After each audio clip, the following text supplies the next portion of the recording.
Let's talk about the first one. Asking for the decision process steps first, not who the language, if you're listening for it.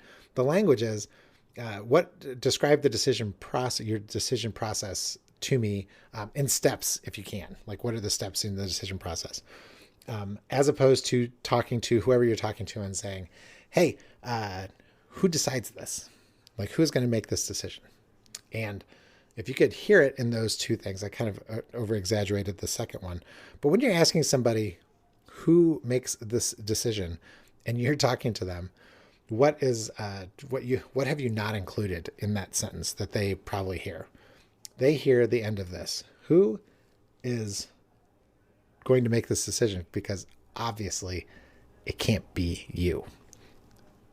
Much safer to separate yourselves, both you and the person you're talking to, even if you think they are the decision maker, and really walk through that, having them describe the decision process and what steps are going to be taken.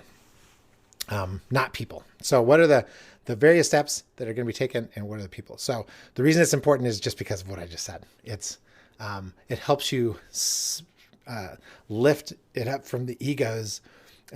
Right? There's a lot of studies out there that show that when we use the word decision maker and who really, really, really makes these decisions, everybody who's involved in it thinks that they're a key piece of the puzzle. I was involved a long time ago in a little merger and acquisition.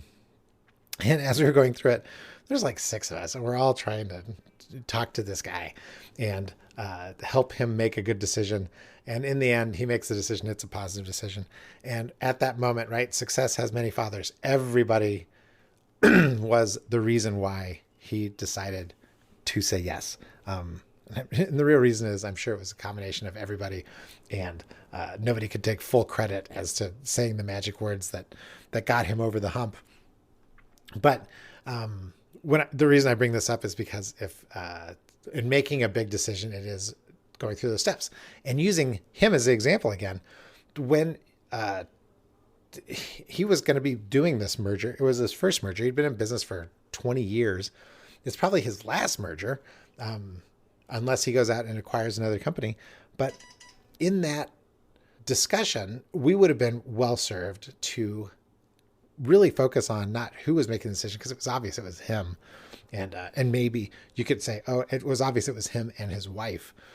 But by defining a process, when it would come clear, if I would have asked that question to begin with, it would have become clear that there is no process. He does not have a process.